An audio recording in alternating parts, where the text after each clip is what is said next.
ಮಳೆಗಾಲ ಬಂತು ಅಂತ ಅಂದರೆ ಯಾರಿಗೆ ಆದರೂ ಅಷ್ಟೇ ಕರೆದಿರೋ ಆಹಾರ ತಿನ್ನಬೇಕು ಅಂತ ಅಂದರೆ ಅದರಲ್ಲಿ ಸಿಗೋ ಮಜಾನೇ ಬೇರೆ. ನಾನಿವತ್ತು ಪೂರಿಯೊಟ್ಟಿಗೆ ಸಾಗು ಮಾಡೋದು ಹೇಗೆ ಅಂತ ತಿಳಿಸ್ಕೊಡ್ತಾ ಇದ್ದೀನಿ. ನಾನು ಇಲ್ಲಿ ಒಂದು ಕ್ಯಾರೆಟ್, ಸ್ವಲ್ಪ ಬೀನ್ಸ್, ಒಂದು ಆಲೂಗಡ್ಡೆ ಹಾಗೆ ಒಂದು ಕ್ಯಾಪ್ಸಿಕಮ್ನ ತೊಗೊಂಡಿದ್ದೀನಿ.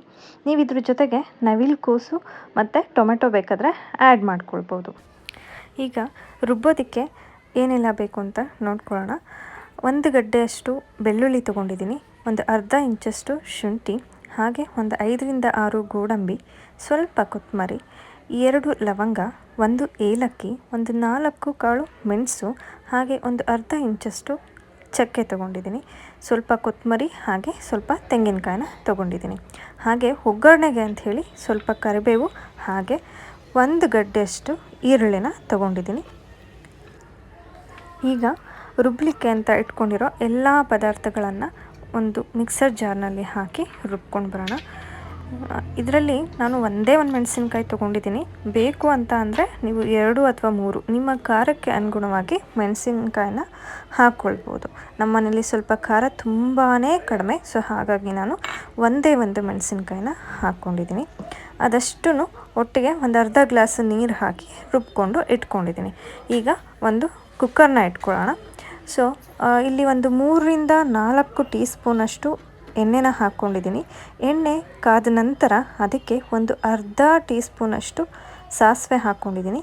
ಸಾಸಿವೆ ಸ್ವಲ್ಪ ಚಿಟಪಟ ಅಂದ ನಂತರ ಒಂದು ಅರ್ಧ ಟೀ ಸ್ಪೂನಷ್ಟು ಜೀರಿಗೆನ ಹಾಕ್ಕೊಳ್ತಾ ಇದ್ದೀನಿ.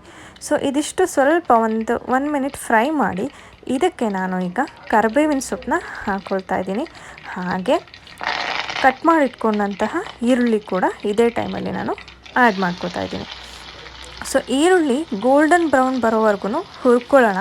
ಇದರಲ್ಲಿ ಒಂದು ಟಿಪ್ ಏನಂತ ಅಂದರೆ, ನಾವು ಯಾವುದೇ ತರಕಾರಿ ಬೇಗ ಬೇಯಬೇಕು ಅಂತ ಅಂದರೆ ಒಂದು ಚಿಟಿಕೆಯಷ್ಟು ಉಪ್ಪನ್ನು ಹಾಕಿದ್ರೆ ಬೇಗ ಬೇಯುತ್ತೆ. ಸೊ ನಾನಿಲ್ಲಿ ಈರುಳ್ಳಿನ ಫ್ರೈ ಮಾಡ್ಕೊಳ್ಳುವಾಗ ಸ್ವಲ್ಪ ಉಪ್ಪನ್ನು ಸೇರಿಸ್ಕೊಳ್ತೀನಿ. ಅಂತಂದರೆ ಈರುಳ್ಳಿ ಬೇಯಲಿಕ್ಕೆ ಎಷ್ಟು ಬೇಕೋ ಅಷ್ಟು ಮಾತ್ರ ಉಪ್ಪನ್ನು ಹಾಕ್ಕೋತೀನಿ. ಫುಲ್ ಸಾಗುಗೆ ಎಷ್ಟು ಬೇಕೋ ಅದನ್ನು ಲಾಸ್ಟಲ್ಲಿ ನಾನು ಉಪ್ಪನ್ನು ಸೇರಿಸ್ಕೊಳ್ತೀನಿ. ಈಗ ಈರುಳ್ಳಿ ಬೇಯಲಿಕ್ಕೆ ಎಷ್ಟು ಬೇಕೋ ಅಷ್ಟು ಮಾತ್ರ ಸ್ವಲ್ಪ ಉಪ್ಪನ್ನು ಸೇರಿಸ್ಕೊತಾ ಇದ್ದೀನಿ.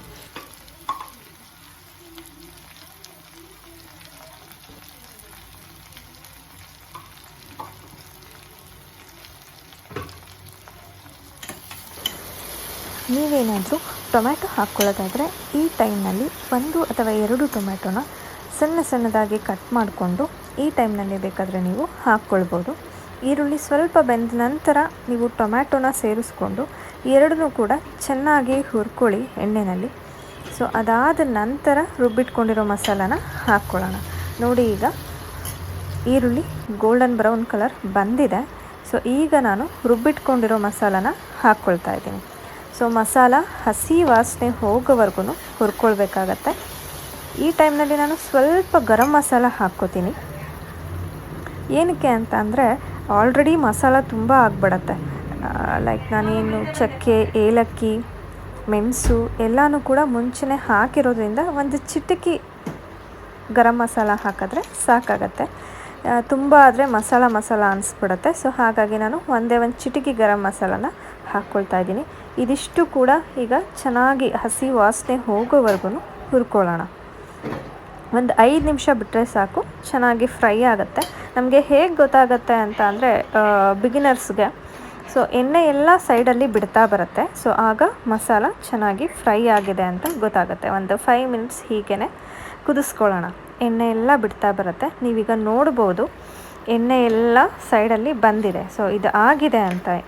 ಈಗ ನಾವು ಈ ಟೈಮ್ನಲ್ಲಿ ತರಕಾರಿಗಳನ್ನ ಕಟ್ ಮಾಡಿ ಇಟ್ಕೊಂಡಿದ್ವಿ ಈಗಾಗಲೇ, ಅದನ್ನು ಸೇರಿಸ್ಕೊಳ್ತಾ ಬರೋಣ. ಸೊ ನಾನಿಲ್ಲಿ ಏನು ಕಟ್ ಮಾಡ್ಕೊಂಡಿದ್ದೆ ಕ್ಯಾಪ್ಸಿಕಮ್ ಹಾಕ್ಕೊಳ್ತಾ ಇದ್ದೀನಿ, ಸ್ವಲ್ಪ ಆಲೂಗಡ್ಡೆ ಹಾಕ್ಕೋತಾ ಇದ್ದೀನಿ, ಹಾಗೆಯೇ ಕ್ಯಾರೆಟ್ ಹಾಕ್ಕೋತಾ ಇದ್ದೀನಿ, ಹಾಗೆ ಬೀನ್ಸ್ ಕೂಡ ಹಾಕ್ಕೋತಾ ಇದ್ದೀನಿ. ಈ ಟೈಮ್ನಲ್ಲಿ ನಾನು ಈಗಾಗಲೇ ಹೇಳಿರೋ ಹಾಗೆ ನೀವು ಬೇಕಂದರೆ ನವಿಲುಕೋಸು ಕಟ್ ಮಾಡ್ಕೊಂಡಿದ್ರೆ ಅದನ್ನು ಕೂಡ ಹಾಕ್ಕೊಳ್ಬೋದು. ಬೀಟ್ರೋಟ್ ಹಾಕ್ಕೊಳ್ಳೋರು ಹಾಕ್ಕೊಳ್ಬೋದು. ಕೆಲವ್ರಿಗೆ ಯೂಶ್ವಲಿ ಬೀಟ್ರೋಟ್ ಸಾಗುಗೆ ಇಷ್ಟ ಆಗಲ್ಲ, ಸೊ ಆ ಥರದವರು ಸ್ಕಿಪ್ ಮಾಡ್ಬೋದು. ಸೊ ನೀವೇನೆಲ್ಲ ತರಕಾರಿ ಹಾಕ್ಕೊಳ್ಬೇಕು ಅದನ್ನು ಈ ಟೈಮ್ನಲ್ಲಿ ಹಾಕ್ಕೊಂಡು ಚೆನ್ನಾಗಿ ಮಿಕ್ಸ್ ಮಾಡ್ಕೊಳ್ಳೋಣ. ಸೊ ಮಿಕ್ಸ್ ಮಾಡಿ ಅದು ಎಣ್ಣೆಯಲ್ಲಿ ಎಲ್ಲ ತರಕಾರಿನೂ ಕೂಡ ಎಣ್ಣೆಯಲ್ಲಿ ಒಂದು ಸಲ ಫ್ರೈ ಮಾಡ್ಕೋಬೇಕಾಗತ್ತೆ. ತರಕಾರಿ ಎಲ್ಲ ಎಣ್ಣೆಯಲ್ಲಿ ಫ್ರೈ ಮಾಡಿದ ನಂತರ ಸ್ವಲ್ಪ ನೀರನ್ನು ಸೇರಿಸ್ಕೊಳ್ಳೋಣ. ಅಂದರೆ ನಮಗೆ ಸಾಗು ಹೇಗೆ ಬೇಕು ನೋಡಿಕೊಂಡು ನೀರನ್ನು ಸೇರಿಸ್ಕೋಬೋದು. ಈ ಟೈಮಲ್ಲಿ ನೀರನ್ನು ಹಾಕ್ಕೊಳ್ಳೋಣ. ಸೊ ನೀರು ಹಾಕಿದ ನಂತರ ರುಚಿಗೆ ತಕ್ಕಷ್ಟು ಉಪ್ಪನ್ನು ಹಾಕ್ಕೊಳ್ಳೋಣ. ನಮಗೆ ಸಾಗುಗೆ ಸಾಗುಗೆ ಎಷ್ಟು ಬೇಕಾಗತ್ತೆ ಅಷ್ಟು ಉಪ್ಪನ್ನು ಹಾಕ್ಕೊಳ್ಳೋಣ. ಸೊ ಇದಿಷ್ಟು ಹಾಕಿ ಮತ್ತೆ ಒಂದು ಸಲ ಚೆನ್ನಾಗಿ ಮಿಕ್ಸ್ ಮಾಡಿ ಕುಕ್ಕರ್ ಲಿಡ್ನ ಕ್ಲೋಸ್ ಮಾಡಿದ್ರೆ ಸೊ ಸಾಗು ರೆಡಿ ಆಗುತ್ತೆ. ಒಂದು 2-3 ವಿಷಲ್ನ ಬರ್ಸ್ಕೋಬೋದು. ಸೊ ಇದಿಷ್ಟು ಆದರೆ ನಮಗೆ ಪೂರಿ ಜೊತೆಗೆ ಬಿಸಿ ಬಿಸಿಯಾಗಿ ಸಾಗು ರೆಡಿ ಆಗುತ್ತೆ.